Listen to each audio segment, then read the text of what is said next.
Ibang level tumiming si Jokic pang best actor. May pa-trash talk si Kevin Durant kay Nikola Jokic. Lumalabas na parang frustrated si KD dahil sa kanyang pagbagsak at pagkakatambak ng Phoenix Suns kontra Denver Nuggets. Walang Devin Booker, Bradley Beal ang Phoenix at wala din naman sa Denver si Jamal Murray. Marami pa ring shooters ang Nuggets. Michael Porter Jr. maagang ng posterize, 3 field goal naman ang sinagot ni Kevin Durant. Dikit pa sa simula, maganda ang gising ni KD at may naitala pang chase down sa last 3 minutes. Hindi man kumana sa pagpunto si Nikola Jokic, nagtala naman ito ng 10 assists sa first half. Kaya umabot ng 17 points ang pinanghawakang lamang ng Denver Nuggets.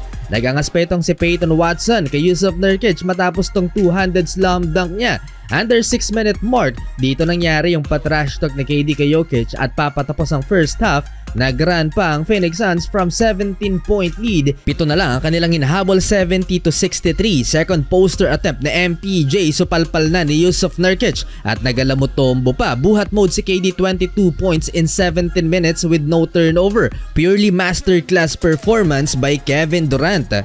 Start of third quarter na ibaba pa sa 5 points ng Phoenix ang lamang ng Denver Nuggets, pero itong si Nikola Jokic umaabang lang sa magkakat na player ng Nuggets. Parang pinapaasa lang ni The Joker na pahabulin ng Phoenix Suns pero hindi naman magawa ng home team. Frustrated pa rin si Kevin Durant pero heto, another milestone for KD at pasok na siya sa top 10 most points in NBA history. Nalagpasan na niya si Moses Malone at sunod na si Carmelo Anthony. Agad-agad na patweet si LeBron James ng congrats kay Kevin Durant.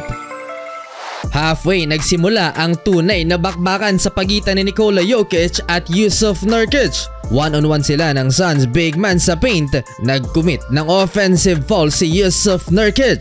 Hindi sumang-ayon si Frank Vogel sa pitong yon ng official dahil giit nila flop ang ginawa ni Nikola Jokic. Dating magkakampi to pero nagkakaldagan. After niyan, 2 sunod na field goals ang naipasok ni Jusuf Nurkic kontra kay The Joker. 13 points sa quarter na to para sa Phoenix Suns big man. Matindi ang PCKala, 94-91. Baba sa 3 ang lamang ng Denver Nuggets. Fourth quarter, dikit pa rin ang laban hanggang sa naitabla ng Phoenix Suns ang talaan sa 98. 3 beses tumabla mga idol sa first 6 minutes ng fourth quarter pero hindi pa rin magawa ng Phoenix Suns na makalamang sa Nuggets. 0 out of 8 from the field sa second half si Kevin Durant at napareklamo na sa referee. Mukhang may susugurin pa si Josh Okogie matapos hindi sumang-ayon sa pito ng official. Crunch time late whistle ng referee mga idol. Grabe na yung galit ni Coach Frank Vogel kahit si Devin Booker napatayo. Last 3 minutes in control ang Denver Nuggets. Kevin Durant